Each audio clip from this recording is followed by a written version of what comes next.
Hey, my name is Reed Chapman. I'm the Connections pastor here, and I'm glad that we've got to worship together this morning. Like Randy may have mentioned, we are kicking off our new series, Irresistible Relationships. And this is the series that high school Reed would have paid money to listen to, because when he saw that title, he would have thought that this would be the church series he'd been waiting for to make him irresistible to girls.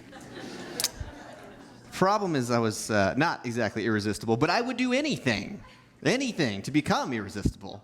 So much so to the point that I joined a Christian hip-hop dance group when I was in high school. But when that's your rapper, lead singer, and backup dancer, you know that group is not going anywhere. Guys, it was rough. It was real rough. But I did it to date a girl.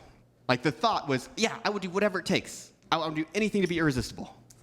And so, if extremely resistible high school Reed came to this message, he would leave extremely disappointed.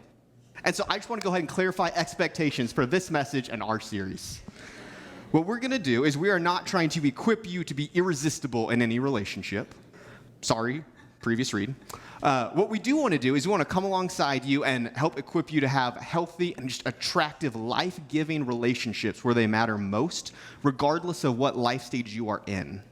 Now, this first message is going to be a little bit more specific, as it is talking about dating. But if you are not dating, before you tune me out, I just want to go ahead and say, hey, maybe this message is not for you to apply to your life.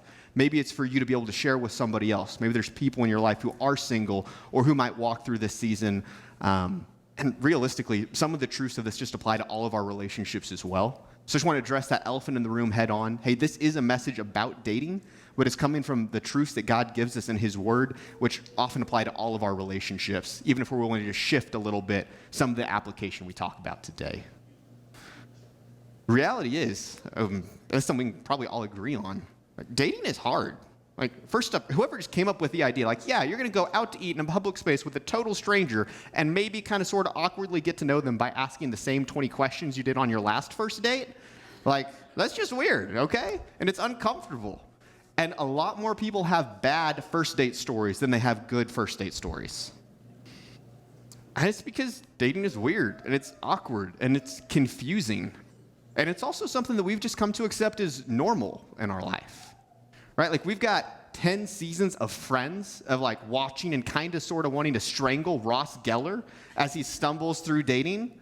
And then you've got 9 seasons of How I Met Your Mother, where you watch Ted Mosby and you're just like frustrated and disappointed time and time again, while you're kind of cheering for them to find love and saying, also, what are you doing? This is going really poorly for you. And then we watch that sort of stuff on TV and be like, yeah, that's just kind of how dating is. And we look at it and we look at all the pain and confusion and frustration and we just say, yeah, kind of sucks, but that's normal. And I'm just convinced that there's got to be a better way, right? There's got to be a better way to approach dating that leads to less pain, less confusion, less frustration, less heartache. I think part of the problem is that we have just, as a culture, by the way, dating's about 125 years old. That's it. So it's not like it's this age-old thing. It's something that's been pretty recent. But we've taken this idea of dating and we've made it a status where, again, just looking at high school Reed here, his goal was not to find a wife. His goal was to find a girlfriend, or really just any girl that would say yes to going on a date with him so he could change his Facebook status to in a relationship. And it's painful looking back on it, but we kind of treat that like that's the goal. Like the goal was to have that status of in a relationship. And I think when we view relationships and dating as a status, like that's the goal here, that's where we can often find ourselves in relationships that aren't going anywhere, that are frustrating, that are difficult, with unnecessary confusion, because we treat the status of dating like the goal. Where I think what we're going to do today is just present a different way, an alternative way of looking at it, and that would be to see dating not as a status, but as a process. So we're going to redefine dating as a status. We are going to redefine it from a status to a process. And why we do that is really important. But as we're thinking about why, like our why behind this, or why we're even talking about this in church, like why are we talking about dating in church? It's because I think God has a better way for us to approach this. The problem that we're going to encounter right now is that dating's not in the Bible, because it's only existed for 125 years. And a lot of people have this idea in their head that God wants to rip them off when it comes to dating. We just sang that song, The Blessing, where it says, God is for you 8 times, because we have to remember, hey, God is for us. So his heart for us is not to rip us off of what's fun or what feels good or is what is normal around us, but his heart is for us. He's saying, hey, the stuff I tell you that goes against conventional wisdom isn't to keep you from anything, but it is for you. If God's heart is for us, the truth that he gives us in his word and how we should approach dating in different relationships. Next week is marriage. Next week is parenting. After that, like his heart is for us. It's not to keep us from what we think is good. It's to help us understand he has something better. And I just want to say, I recognize, I'm going to say some stuff today that if you don't agree with me about Jesus, then hey, you might disagree with me on what I'm going to say. And it's going to be countercultural and not what is normal or accepted around here. I'm just hey, please know that my heart is not to rip you off. I just want to echo God's heart. God is not some sort of cosmic buzzkill. He loved you so much, he sent Jesus, his son, to come and live a perfect life and die a death he didn't deserve so that you could have a relationship with him that starts now and lasts forever. Like God's heart, the gospel is for you. And so even if I say stuff that you might kind of bristle with and think, I don't know how I feel about that, hey, just please give me a little bit of a benefit of the doubt here. My heart is not to rip you off. My heart is for you, just as God's is, and he demonstrated it by dying so you could have a relationship with him. So know that that's our heart going into this. What we want to do is, because of that heart, because of how Christ teaches us to approach our relationships with others, we want to redefine dating as a process and not a status. So if it's a process, that means it is headed somewhere. So the one and only Audrey Webb made us this diagram, and it looks like this. We have our gender-neutral boy or girl stick figure right there, single, all alone.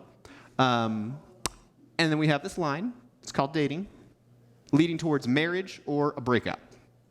Now, I just want to go ahead and recognize that this is showing dating as a process, the thought that it is headed somewhere. We often get in a lot of trouble when we treat dating as a status, which would just be single or dating. But when dating is a process and not a status, that means it is headed in a direction, either marriage or breakup, but moving in that direction. So as we're just going to kind of walk down this process for imaginary single dating stick figure person there, if an opportunity to date comes along, the question that any of us would ask if we were single and looking to date would be, well, if I can date this person, should I date this person, right? So if there's a possibility, if I can, the question is, well, should I? And I think that a lot of us have typically answered this question by going down a checklist that we have in our head before we meet someone, okay? I just want to be honest. These checklists, and I'm speaking for mine in the past, typically have not been the wisest, have kind of been vain, and I don't really know where I came up with it. Like, at one point in life, I had a checklist where I wanted to date a girl who was a European lawyer. The problem is, like, I was 15, and so I don't know where I got that from. But, like, yeah, European lawyer, maybe from Italy. That would sound cool. And then, she's got to be tall. Like, she can't be, 5 foot, but she can't be too tall. Like, 5'8" would threaten my masculinity. Oh, no. So, that wouldn't work. Like, looking back on it, I have no idea where I came up with some of this checklist. And at best, some of it was just kind of vain. And I think a lot of us, and I'll make fun of myself, I don't want to make fun of you now, maybe later, I don't know, we'll see how it goes. But we have these checklists that we've come up with that are superficial or maybe just a little bit self-centered. And I think they could keep us from some of the best that God has for us. So we answer this question, should I date this person, by choosing to trade our checklist for God's criteria. So that's this perspective shift we want to make, is we want to trade our checklist for God's criteria. Now, almost all of the growth that we get to go through as followers of Christ is saying, God, I'm going to take my desires and then I'm going to submit them to whatever you have for me. I'm just going to trust that what you have is better. And this is just an example of that, saying, hey, God, we all have these checklists, but God, I'm willing to submit that to you, and whatever you say is best, I'm just going to trust you on it. And God gives us criteria, not explicitly for dating, but for what marriage could look like and who a follower of Christ could marry. Now, I want to recognize, I'm saying this all from the perspective of a single person. If you are already married, you have the one in your life, and that is who you are married to. But if you are single and you're saying, all right, God, who could I marry? God does give criteria for that. Starting out with a couple ones. One, this is pretty straightforward.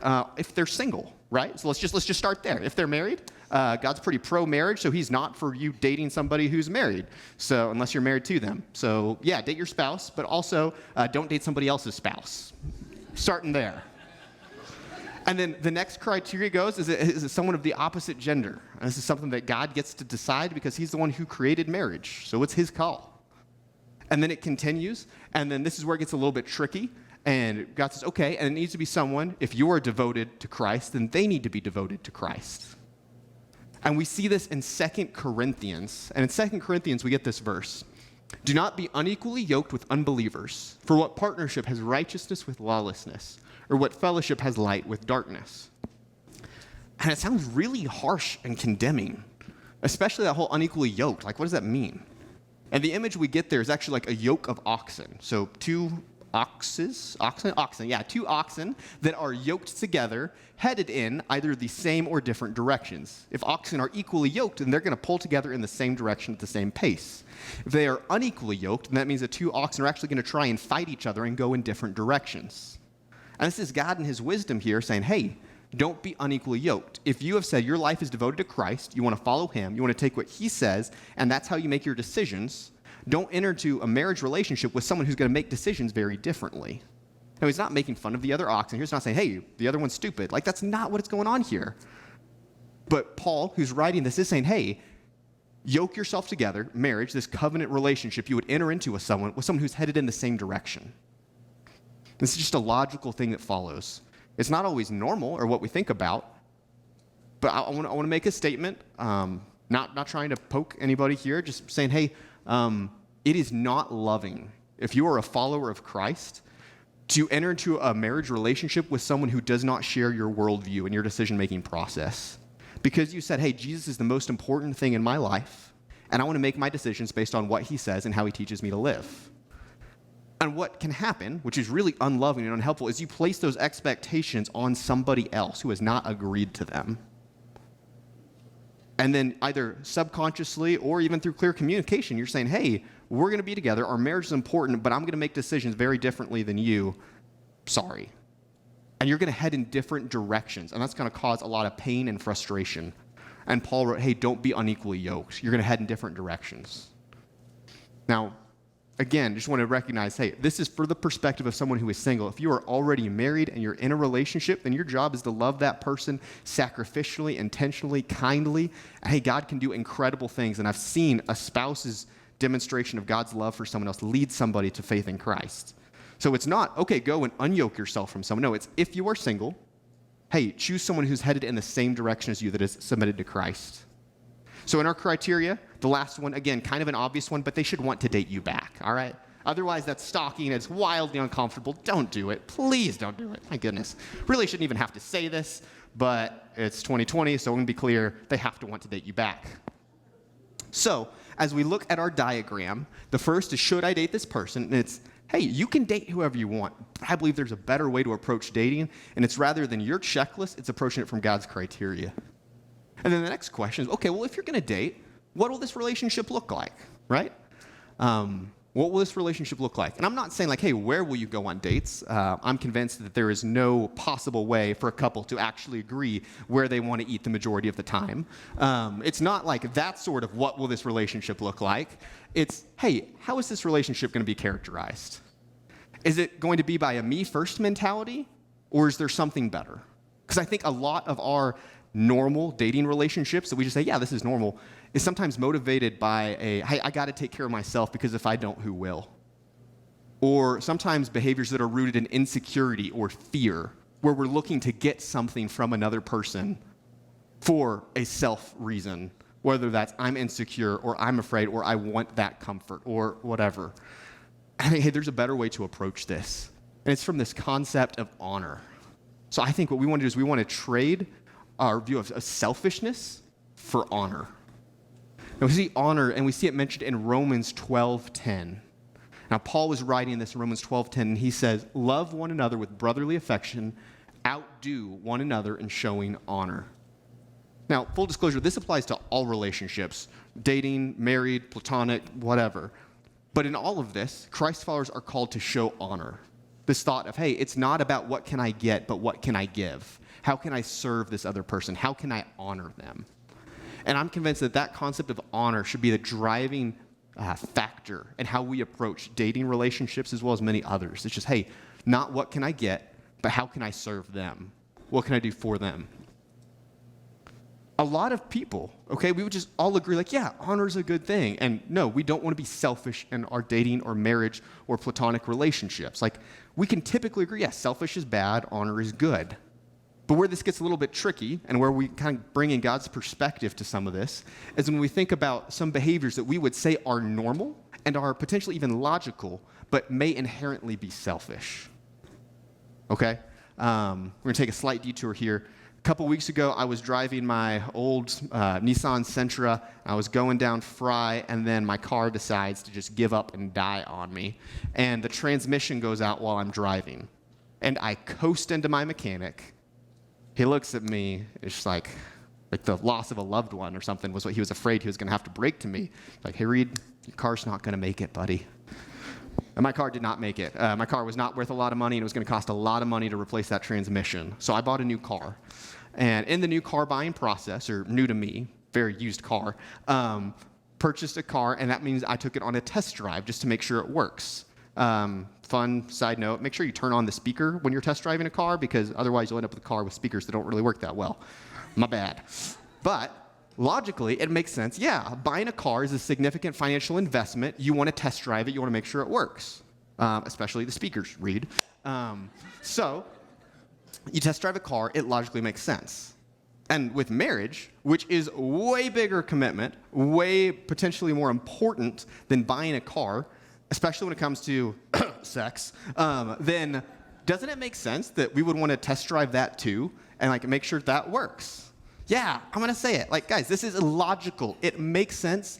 And honestly, it's probably not going to surprise you, but this is just normal. This is our culture's typical normal view of dating relationships. Like, you test drive stuff before you make a commitment. The only problem with this is even if that logically makes sense, evidence actually shows that when God says, hey, sex is designed for marriage, it's not because he's trying to rip you off. It's because he's trying just to give you something that's better. Because statistics have shown the amount of pain and confusion that comes from just having sex outside of God's intended purpose for it. The Institute for Family Studies shows that couples who have sex before they get married are 4 times more likely to divorce in the first 5 years of marriage. And that's because God's heart, again, I'm trying to keep saying this. When we're talking about the idea of dating and relationships, God's not trying to rip you off. He's saying, hey, I have a better plan. It's going to go against conventional wisdom, but if you trust me, it will go better for you. Same logic kind of applies just to the idea of living together before you get married. It's normal, okay? 2/3 of couples live together before they get married. This is just what we do in America. Problem is, if we look at what we do in America and a lot of our dating relationships, there's so much pain and confusion and heartbreak, and there's got to be a better way. And that same logic applies to living together before you get married. Yes, it is normal, but the results are often painful, and God's word says, hey, there's a better way. There's a better way to approach this. The Journal of Marriage and Family shows that even if it's normal, couples who live together before they get married are more likely to divorce. They have less measured, or at least on a report, marital happiness, poor communication skills, and higher levels of abuse. Like, those are all terrible things. If the idea is to get married, everyone would agree, yeah, no, we don't want that. Those are all bad. And God's heart isn't saying, hey, don't live together because I'm trying to rip you off. He's saying, hey, marriage is hard. It's going to be hard whether you live together or not, but it's about a commitment you get to make to each other. And if you'll trust me with how to approach this, I can keep you from some of that pain. Now, I recognize I might be saying this, and you'd be like, yeah, but Reed, that's not my story, right? That's not my background, or that's not what it was like when I met my spouse, or that's not what it was for my parents. And I get that. I'm not disagreeing with you. I'm just saying statistically, this is what the odds say. If your story was not maybe doing it in the way that God says is best, but you didn't experience a lot of pain, then I'm happy for you. I'm glad you got to avoid some of that. I'm just going to say it's not loving and it's not honoring to gamble with somebody else's future, and it's not loving or honoring especially to gamble with their future or yours against the odds. God's heart isn't to rip you off, but he is trying to protect you and give you something that's better. Just again, with that concept of honor, just want to recognize, if we take a big picture view here, the person that you are dating right now might not be the person that you marry. So you want to treat them in a way that whoever they might end up marrying could say, hey, I'm glad for how you treated them. That was done with honor and with respect. Just as you would want whoever your future spouse is, if they're not dating you right now, that would be a relationship characterized by honor and respect. This applies to all of our relationships. It's just so important to talk about with romantic ones because there's so much potential for pain and confusion. Last little soapbox moment here is when you're talking about how your dating relationship could look like, I would say date with clarity.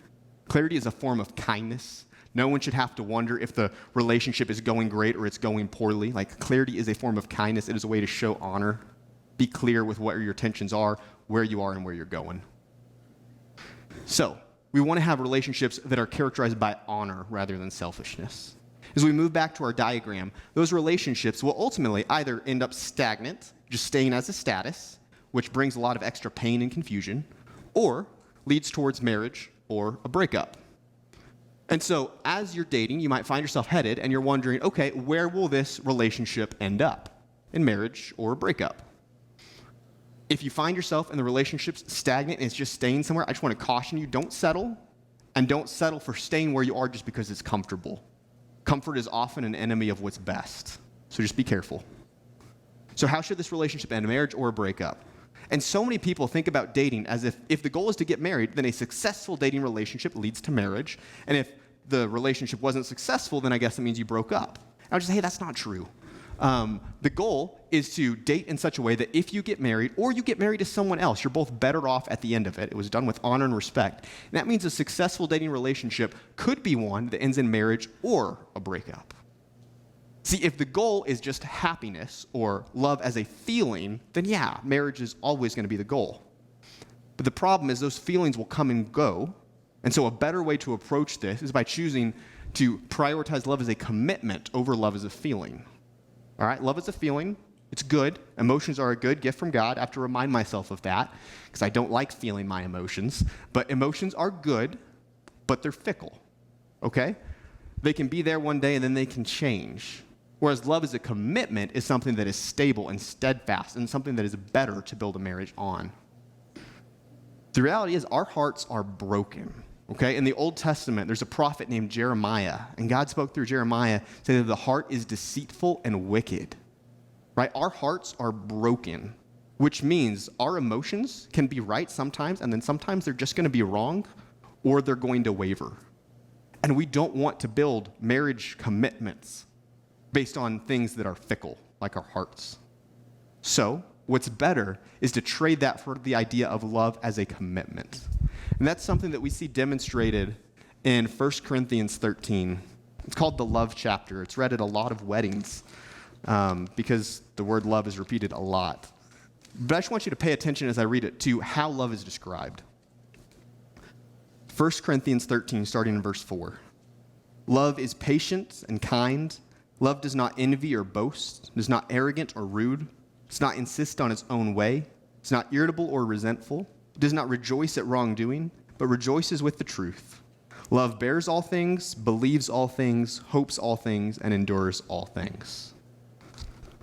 All of those is love being described as an action, or something we could even talk about as a commitment. Because marriage is a commitment saying, I'm going to love this person even when I don't feel like it. I'm going to choose to act towards them in a way that is loving, and hoping that they would make that same commitment back to you. So, as we're looking at this, as you might be in a relationship or in a future relationship and you're deciding whether or not you want to get married or break up, both are potentially successful options. Both can be a really good thing, but make that decision based on whether or not you want to commit to loving them even when you don't feel like it. Don't make that decision based on how you feel, because how you feel can change and then change and then change again. But it's based on a commitment. Just kind of to demonstrate what this process looks like, I want to recognize that I dated poorly for seasons of my life in ways that were not honoring to myself or my future spouse or to the individual I was dating. And then God changed my life and I got healthy and I started to date in a way that was just a lot wiser and was a better way. So there were a couple successful dating relationships that I was in. One was with a girl named Karen, who was a great girl, okay, loved Jesus, and she wanted to date me back. so we could date. And then our relationship was characterized by honor. It was fun. Boundaries were respected. It was life-giving to both of us. And we decided we would go on a pancake tour of Fort Worth to find the best pancake in our city. And on pancake stop number 3, Karen told me that she wanted to live in the country with about 7 or 8 kids and homeschool them. And there was not a date 4, okay? The reality is, where she saw her life going, where I saw my life going, were really different. And it wasn't wrong.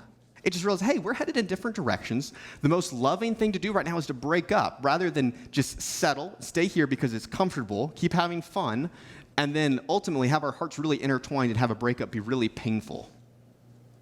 And so we broke up, but it was done with clarity. It was done with honor. And then a few months later, I started dating Ashley Benavides, now Ashley Chapman.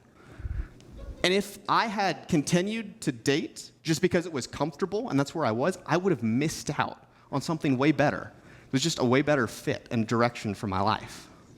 And she's right there, and she's incredible. And I need to really be clear about that after talking about another relationship. The reality is, you can date successfully and end in a breakup, and that's not a bad thing. So I just wanted to be clear about that. The important thing is that in all of this, that it would be done by submitting to God's criteria, by choosing to honor the other person rather than a me-first mentality, and then by choosing, if you want to make a commitment, that it is based on that thought of love as a commitment and not just as an emotion. Now, I recognize that this has probably been a difficult message for some people to hear, because you might find yourself single, but not by choice. And I get that. And I know that it can be frustrating to see happy couples or see a lot of stuff going on and be like, yeah, but that's beyond my control. And I know that what I'm about to say is going to sound cheesy or trite, but I promise you it's true. Because Christ died for you on the cross and gives you a relationship with him, all of your needs in a relationship are met. You have a relationship with perfect companionship, someone who knows you perfectly, who loves you unconditionally. So even if there is not a romantic relationship on top of that, I want to say, hey, you do have Christ, and that is enough. I want to encourage you to chase after him with everything you got. And if while you're doing that, someone else comes along who meets God's criteria and wants to date you back, then hey, you can date and do it in a way that is honoring and that is respectful, that is life-giving and serves the other person rather than just what you need. And then let that end either in a marriage commitment or in a way that says, hey, we're going to break up, but we can do this in a way that is honoring for whoever we might potentially marry. So just please know, if you're in that situation, I want to cheer you on. I know it's hard. Keep going.